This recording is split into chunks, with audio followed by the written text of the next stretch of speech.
Laidoje pasakojimas apie Mažosios Lietuvos sodybų puošybą. Sužinosime, koks lietuvininko sodybos pastatas buvo puošniausias, kaip ir kokiais puošybos elementais savo aplinką gražino vietos gyventojai. Apsilankysime dviejose Mažosios Lietuvos gyvenvietėse – Kretingalėje ir Plikiuose. Sužinosime šių miestelių istoriją, papasakosime, koks gyvenimas čia verda šiandien.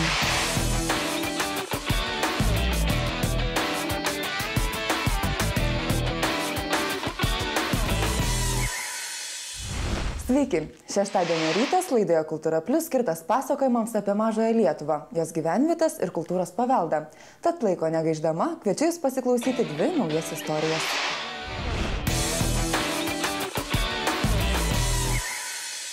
Kviečiu šiandien apsilankyti dviejose Mažosios Lietuvos gyvenvietėse, tai Kretingalėje ir Plikiuose, kurios buvo įsikūrusios šio etnografinio regiono pačiame pakraštyje. Kaip šios gyvenvietės atsirado, kaip jos vystėsi ir kaip atrodo šiandien, kviečiu ir sužinoti laidoje. Lietuvos pajūrio zona ankstyvaisiais amžiais buvo retai apgyvendinta. Pelkės ir durpynai užėmė didesnę teritoriją, tik vietomis molingos kalvos buvo tinkamos įsikurti žmonėms. Čia gyveno kuršiai. Visai paupys yra piliakalniais nusėtas. Pereini Kretingos rajoną ir čia, tas didžiausias, tai yra Andulių piliakalnis čia už kokių 4 kilometrų nuo Kretingalės. Ir vienu žodžiu, čia buvusi Kretinga seniau, kuršių. Kretinė, kur vadinosi. O paskiau, kada pasidalin 1422 metais, atidavė Vytautas Žemaitijos dalį, tai suprantate, ir išvedė jau ribą ir tas Andulių piliakalnis jau yra dabartiniu metu Kretingos rajone. Ir pilis buvo sudeginta 13 amžiaus pradžioje. 13 amžiaus vokiečių ordino įsigalėjimas nutraukė kuršių kultūros raidą. 13–15 amžiais vykstant karams tarp ordino ir Lietuvos, gyvenimo šiuose kraštuose apmirė, sumažėjo ar visai išnyko kai kurios gyvenvietės. Istoriniuose šaltiniuose 1236 metais minima pilis, kurią po beveik 30 metų sunaikino Livonijos ordinas. Ji galėjo būti Andulių piliakalnio vietoje. Buvo dar iki to padalinom 1422. Tai buvo šitaip. Iš Klaipėdos kryžeiviai deginti, taip pat Kretingos pilį sudegint viską, o iš čia žemaičiai į Klaipėdą. Klaipėdos pilis, kur dabar, gal su laiku atstatys, tai jinai irgi yra kryžiuočių pilis tikrumoje. O tai tą vietą vadindavo Dykra. Ką reiškia Dykra? Nieko nėra, tuščia, išdeginta viską. Tai buvo tie senkapiai iš senų laikų, o paskui, kaip jau buvo daugiau ramybės laikas. Po Melno taikos 15 amžiuje gyvenimas tapo ramesnis, galutinai nustatyta valstybės siena tarp ordino ir Lietuvos. Suniokotose pasienio kaimavietėse, patogiuose gyvenimui ir verslams, vėl atsikūrė kaimai ir sodybos, susiklostė savitos gyvenimo pasienyje tradicijos. 15–16 amžiuje palei Klaipėdos Kretingos senąjį vieškelį buvo įkurti 2 dvarai. Kilmingasis Kretingos dvaras, dabartiniai Šlykiai, o Kretingalės vietoje buvo dvaro sodyba, šalia kurios įsteigta karčiama, pastatyta bažnyčia. Šitoji bažnyčia yra pastatyta 1741–2 metais, nes per vienus metus nepastatė. Bet prieš tai buvo medinis bažnyčios ir koplyčia buvo. Ir tas siekia maždaug dar iki reformacijos. Tai reformacija vyko 16 amžiuje, tai dar prieš tai buvo. Čia katalikiška viskas buvo. Paskiau, kaip atiteko jau šitas kraštas Vokietijai, tai jau pradėjo paskui ir šitą bažnyčią pastatyti.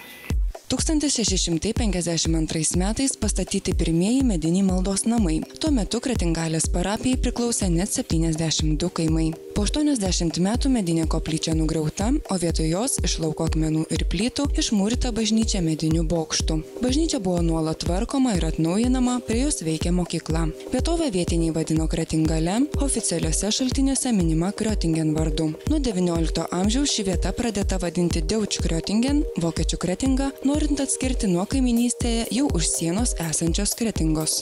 XIX amžiaus viduryje iš 4027 bendruomenės narių lietuvininkų buvo beveik 95%. XIX amžiaus antroje pusėje Kretingalė tapo Valsčiaus centru. 1905 metais čia buvo 201 gyventojas, iš visų 2140 Valsčiaus gyventojų 85% buvo lietuviai. Literatūrai jau pavyzdžiui, kad ir tos lietuviškai, gotiškom raidėm parašyti lietuviškai žodžiais. Visa literatūra pakliūdavo iš Klaipėdos, iš Telvės, iš šitos kraštų, iš Žemaitijos. Miestelis įsikūręs reikšmingoje atkarpoje tarp Klaipėdos ir Kretingos. Iki XIX amžiaus krašto keliai buvo nelengvai pravažiuojami, nors buvo nuolat taisomi ir tvarkomi. 1880 metais nutiestas plentas iš Kretingalės į Kartus su naujai pastatytų tiltų per Akmeną. Vėliau plentas pratęstas iki Plikių, sujungtas su Klaipėdos plentu. Iš pradžių čia nebuvo to plento, kuris Klaipėda Kretinga yra, o buvo kitur, po maždaug Prišmančiai, kur yra, ir čia buvo kitoj pusė geležinkelį. Tai buvo paskiau, kai tą plentą nutiesio, paskiau dar geležinkelių linija, tai miestelis pradėjo augti, buvo keli šimtai žmonių, paskiau augo, mažėjo įvairiai, kokie laikotarpiai. XIX amžiaus pabaigoje pradėjo veikti geležinkelio trasa Klaipėda Bajorai, vėliau Kretingos Kužių ruožas. Geležinkelis tapo naujos epochos simboliu, kuris net atokiausias provincijas sujungė su visų pasauliu. Šmokulį užsiimdavau, kadangi čia buvo Lietuva, o Bajorai jau, o čia Vokietija. Tai atsimenu, vokiečių laikais mano karolis tokis buvo padovanojęs, sakau, iš kur gavot, pas mus čia Žemaitijoje nebuvo. Sakė, iš Vokietijos atvežė, ant sienos buvo, kaip sakant. Tai buvo, tai paprekiaudavo. Tai kontrabanda lyg ir? Taip. Bet buvo patenkinti ir vieni, ir kiti. 20 amžiaus Kretingalė buvo sudaryta iš kelių dalių. Pietuose dvaro sodyba su parku, centre bažnyčia, mokykla, Valsčiaus ir pašto įstaiga, krautuvė, karčiama, užeigos namai bei dvaro sodyba. Šiaurėje kilmingojo dvaro sodyba su parku Akmenos slėnio šlaite. Viena didžiausių Kretingalės seniūnijos gyvenviečių yra Plikiai, žinoma nuo 16 amžiaus. Plikiai turbūt, sakau, ir pavadinimas toks Plikiai nebereikal, kai aš pirmą kartą atvažiavau į Plikius nuo Gargždo pusės. Taigi ten lyguma, kalniuko nepamatysi. Šiame karališkajame žemdirbių kaime 17 amžiaus pabaigoje buvo 11 sodybų. Vėliau kaimas plėtėsi, tapo administraciniu ir bažnytiniu apylinkių centru, pastatyta mokykla, evangelikų bažnyčia, klebonija. Iš Klaipėdos į Plikius nutiestas plentas, veikia pašto ir telefono skyriai, taupomoji, skolinamoji kasa, užeigos namai su krautuve. Buvo įsikūrę 2 dvareliai, mokykla, vėjo malūnas, lentpjūvė, prieglauda. Iš Klaipėdos nutiesta siaurojo geležinkelio trasa su galine stotimi Plikiuose. Praėjus Antrojo pasaulinio karo frontui nukentėjo tiek Kretingalės, tiek Plikių apylinkės. Rusų kariai Kretingalės bažnyčiai įsirengė arklidę, vėliau sandėlį, sunaikinta daug senųjų pastatų. Sovietmečių architektūrinių urbanistinių paveldų nesirūpinta. Šiandien Kretingalė, esanti vos už 7 km nuo Klaipėdos, yra seniūnijos centras. Kretingalėje gyvena 1025 šiuo metu deklaruoti gyventojai. Veikla gana plati. Mes turime didelė pramonė. Viena iš didžiausių tai mėsos perdirbimo įmonė, žinoma ne tik Respublikos ribose, bet ir už jos ribų.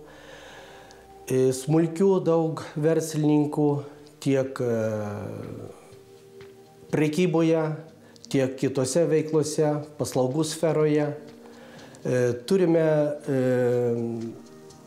kultūrinį gyvenimą, sakyčiau, neblogą. Jis, tikimės, pagerės, mes net įsitikinę tuom, nes renovuojami yra kultūros namai ir stadionas.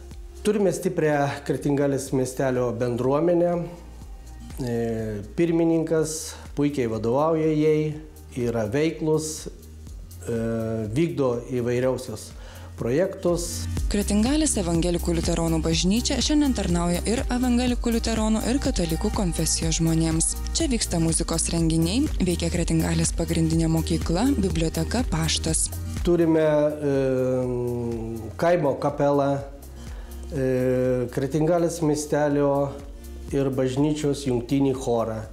Tai didis choras linksina mus dažnai per įvairias šventes. platus repertuaras, dalyvauja Lietuvos dainų šventėje, tradicinis sportinės šventės tapo kalėdinis krepšinio turnyras ir pavasarį apie balandžio mėnesį tinklinio turnyras Seniūno taurai laimėti. Mes minime visas valstybinės šventes ir kitas šventes, bet tokios kaip tradicinės miestelio dar neturėjome. Taigi dabar bendruomenėje gimė mintis tokia, kad švęsti vėliavos dieną. Mes nesenai kovo 11 pasitvirtinom, pašventinom ir pristatėm bendruomeniai patvirtintą prezidentės dekretu mūsų miestelio herbą ir manom, kad tai bus įprasminta mūsų kaip tradicinė miestelio šventė. Šiandien Kretingalė gražiai tvarkoma gyvenvietė, pasipuošusi restauruota išskirtinės architektūros į kultūros paveldo vertybių sąrašą įtraukta bažnyčia. Puikiai gamta, Akmenos upės slėnis tinka poilsiui, turizmo pramogoms. O gilią istoriją menantis piliakalniai traukia praeities tyrinėtojus.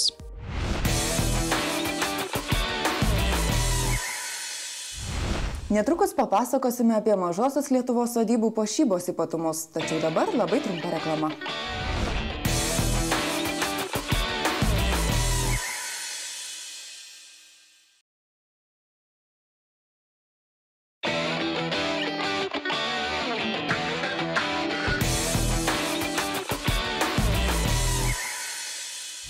Mažosios Lietuvos gyventojai savo sodybas gyvenamą aplinką mėgo puošti įvairiais drožtais ir raižytais elementais, spalvomis ir ornamentais. Koks lietuvininko pastatas buvo puošniausias sodyboje, kokios spalvos dominavo eksterjere ir apskritai, kodėl lietuvininkai mėgo puošti savo namus, šiandien ir pasakojame laidoje. Mažojo Lietuvoje, veikiant sudėtingoms istorinėms, politinėms, kultūrinėms aplinkybėms, susiklostė savita materialinė bei dvasinė kultūra. Net ir mažos apdailos ar puošybos detalės pastebimai keičia pastato vaizdą, kiekviena jų labai svarbi, nes kuria architektūros pobūdį ir savitumą. Senoje statyboje nerasime aštrių kampų. Rastų sienojų kraštai užapvalinti arba pridengti apkalu. Tradiciniai architektūrai būdingos nežymios plokštumų sandaros, švelnus paviršių perėjimai, linkiai. Vidinis žmogaus poreikis, ne tai, kad nurodymas koks ten iš Berlyno ar iš kažkokios tokios tarptautinės organizacijos. Va žmonės norėdavo ir kažkaip darydavosi tokius dalykus. Kad ne bet kaip, kad jie negyventų atsiprašant, žinot, kaip kokie visai nusmurgę dalykai. Na, ir aišku, iš kitos pusės tai susijęs su tuo, kad tą galės sau leisti, gali ne taip mažai žmonių. Nes 19 amžiuje tas žemdirbių gyvenimas savotiškai pagerėja. Lietuvininkų namai dažnai pasižymėjo skoningų puošnumų. Drožinėti priebučių ir pašiūrių stulpeliai bei turėklai, išpjaustinėto stogo užlaidų lentos ir išskirtinai dekoratyvūs stovo žirgeliai ar lėkiai puošė namų išorę. Pagražintos durys, langai, langinės, puošnūs baldai įrodo žveją mėgo savo žiemos vakarų laisvalaikį skirti meniniai kūrybai. Namų puošnumu žvejys pralenkė ūkininką, kuris taip pat nemėgo nuogų formų savo sodybos architektūroje. Paprastai medinės sienos būdavo paliekamos nedažytos, o spalvomis išryškinami atskiri pastato elementai – langai, durys, langinės, prieangiai ir jų dalys. Dažymas dėja atsirado gana vėlokai pas mus. Nes čia ir su pinigais susiję ir su to medžiagų paplitimu, tiesiog neturėdavo, žinot, štai, kad kiekvienas ten tų aliejinių dažų, kad nudažytą medį apsaugoti to pačiu, tiesiog būdavo kažkada, kiek aš įsivaizduojate, nedažyti drožiniai, kurie gana greit sutrupėdavo, bet štai ta šeima, apie kurią prisiminiau, jie kažkoks matyt aptrupa drožinių kampas, tai jie nulupa, prasineša į namus, ir čia kol sninga, kol čia pusto, tai jie įsidrožia, matyt pagal tą pavyzdį, ar kažką pagražinami, vien žodžiu naują. Ir paskiau užsikala, žinot, ir vėl atsinaujina. Miesteliuose sienos apkaltos lentomis būdavo dažomos, čia spalvų tonai vyresni ir ryškesni. Sienų mūras daromas iš medžiagų, kurios paliekamos natūralios išvaizdos. Rudasis, pilkasis kelto granito akmuo, medis fachverko konstrukcijoje, plytos, tinkas ar glaistas. patys seniausi, kaip sakant, pastatai iš viso nebūdavo dažomi. Nes vis tik tai, kad tą pastatą dažyti, tai vis tik tai, man atrodo, kad tai siejasi su aliejinės dažais, kurie paplito štai tais vėlesniais laikais. Na, o anksčiau buvo tas grinasis plikasis medis. Ir buvo veikiausiai prasidėjo dažymas kaimuose, veikiausiai nuo langų vis tik tai. Nu, kad langą nudažyti. Ir tai buvo toks, mes dabar taip įpratę, kad kaimo langas vis tiek jau baltai nudažytas, ten kokie mediniai sienoje, tai buvo ir praktiškas sumetimas, nes langas gana greitai supūna. Mėgstamos spalvos – raudonai ruda, sodriai mėlyna, geltona, puošybos detalėms šviesios spalvos, o jei pastatas balinamas, atvirkščiai tamsios. Naujesnių laikų vaizdingų ženklų tapo raudonos keraminės čerpės. Jomis dengti gyvenamųjų namų, paskui ir kitų sodybų pastatų stogai. Senosios lietuvininkų sodybos puošniausias pastatas būdavo klėtis. Jie dažnai puošia drožinėtą prieklėčio tvorelę, padailinti stulpeliai, įvairiai puoštas stogo skydo apkalimas. Stogo kraigą vainikuodavo žirgelių pora. Labai puošiamas buvo, nors toks buvo pastatas, tai svirnas, klėtis, nes tai, žinot, turėjo ir tą sakralinę reikšmę, neskaitant, kad ten, aišku, ir tos mergelės mėgodavo ir taip toliau, bet čia visokių ten ir mitų, ir legendų, kad svirnas yra ta klėtis kažkas tokio. Ir jeigu mes pažiūrėtume tas senas nuotraukos, kiek buvo užfiksuota, tikrai tos labai įdomi būdavo papuošimą, ar ties stogo žirgelė, ar ten kokia apkalimą, ar dar kažkas, bet tai būdavo puošnus pastatas. Išraiškinga ir prieklėčio puošyba. Skliautų plokštumos išdėstytos įvairiakrypčių lentelių grupėmis, kraigą puošia lėkiai, kurie čia dažnai dvigubi kryžmiški.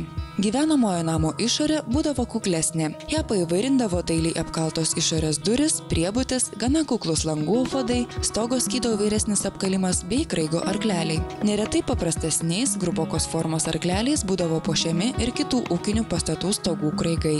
Man teko sutikti įvairiuose vietose. Na, matyt, aišku, vis tiek šiek tiek turtingesnėse sodybose vis tik įvairiai puošti ir ūkiniai pastatai.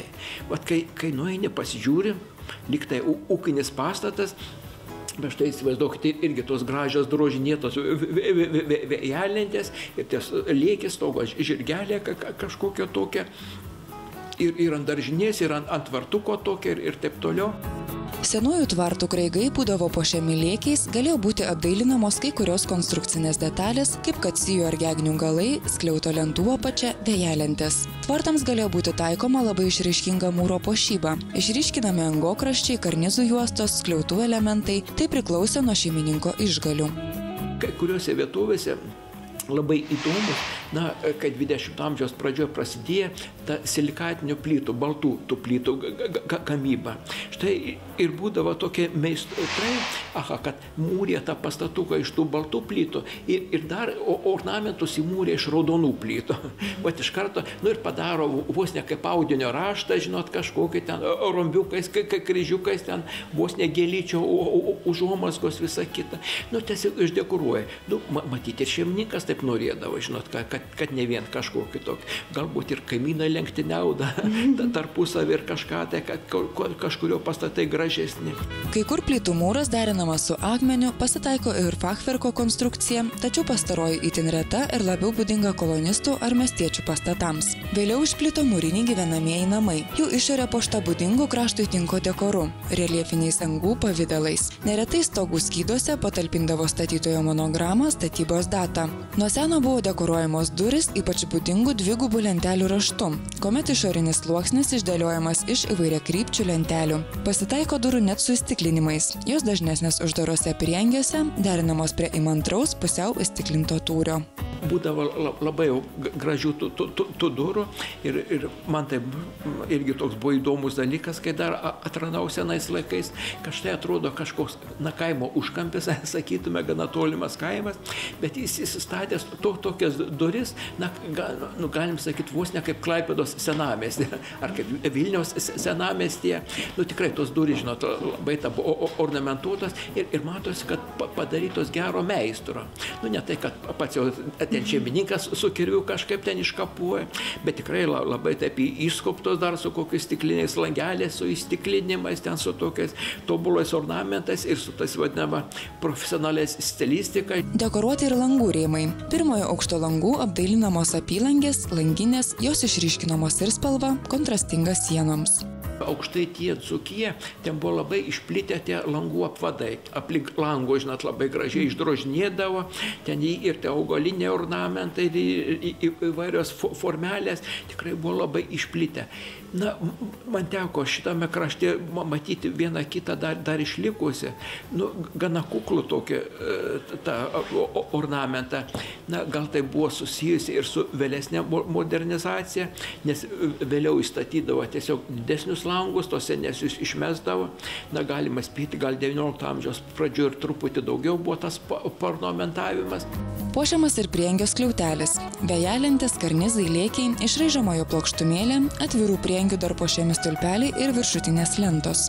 Iki mūsų dienų dažniausiai išlikęs dalykas tos stogo vejelentės, ant stogo breunų tas drožinėtos lentos. Na ir man teko matyti ten, aišku, kad ir gabaliukų, kartais trunėsiu tų vejelenčių, bet tikrai nepaprastai daug jų variantų, kaip ten išdrožinėdavo. Na, būdavo kartais labai primityviai, na, žinot, kad, pavyzdžiui, tik tai kažkokie, žinot, va, tokie stačiakampiukais tokiais, kartais trikampiukais, taip jau, čia toks jau būtų kaip primityviausias. Bet būdavo tokius sudėtingų, na, galima išvelgti, kad kažkokie lapukai ir taip toliau, na, besikartuojantis, kadangi, na, techniškai ta lenta būdavo, aišku, nelengva, taip labai sudėtingai išpjaustyti, kartais būdavo tokių gudrybių, būdavo dvigubos arba trigubos vejelentės, bet viena lenta išpjausta vienu raštu, ant jos dedasi kitą lentą vėl išpjausta, kartais dar trečia ir tikrai, kai žiūri, nu, merguliuoja, raipsta. Mažoje Lietuvoje stogo lėkiai yra sudėtingesni nei kitose kraštuose. Būtent čia aptinkami ne tik kryžminiai dvigubi arba vertikalūs viengubi lėkiai, bet ir jų derinys, reto išraiškingumo kiauraraščių vainikuojantis pastatą. Dažnas yra žirgelių motyvas, bet pasitaiko ir paukščių, žuvų, į krikštus panašių formų, netgi su įtaisytomis vėjarodėmis. Šitame krašte buvo, kaip čia pasakius, papuošimo pramonė, puošmenų pramonė. Štai įsivaizduokit, tuose miestukuose ar miestuose gyvendavo tos staliai, na, būdavo tos stalių dirbtuvės ir jie gamindavo, pavyzdžiui, tas vėjelentės drožinėtas, gamindavo tas labai gražias duris visokias, va, kitus tokius elementus. Na ir susidaro įspūdis, kad tai būdavo kartais ir turgui pardavinėdavo, ar pas juos atvažiuojama. Krašto lentpjūvės bei amatininkų dirbtuvės gamindavo profiliuotas apkalimo lentas, dailiai drožinėtas vėjelentes ir kitas medinės puošmenas. Paplito ertikis. Tai paaukštinta pastogė su tikrais ar dekoratyviniais langeliais nišomis namo šoninių fasadų viršuje. Sodybvietę juostavo tvarkinga medinių pastatų tvora, į sodybą vedė dailūs mediniai vartai ir varteliai su papuoštais vartų stulpais. Vėlesniais laikais jie sumūrėjami iš atsparių raudonų plytų. Tai tvarkingo ir pasiturinčio naujųjų laikų ūkininko ženklas. Šiandien Klaipėdos krašte nedaug beatrasime puošnių medinių drožinių, būdingiausių šių vietų architektūros atributų. Jas netrukdavo sugadinti agresyvus šio krašto klimatas, drėgni ir permainingi orai. Pastaruoju metu vis daugiau kalbama apie darnią architektūrą, kuriai būdingas aplinkos tausojimas, pagarba kultūriniam kontekstui, estetiškumo ir psichologinio priimtinumo kriterijai. Šiandien suvokiama, kad tai nepakartojamas ir vertingas mūsų protėvių palikimas, atspindintis krašto kultūrinį identitetą, todėl jau nebeskubama kirsti šimtamečių medžių ir griauti senųjų pastatų. Naujoje sodyboje puikiai derinami senieji elementai ir naujausios technologijos.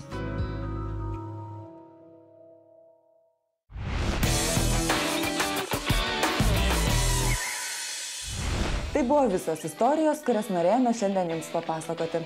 Susitiksime lygiai po savaitės tuo pačiu metu TV8 eteryje. Beje, visus laidos įrašus galite pažiūrėti TV3 Play svetainėje. Iki pasimatymo.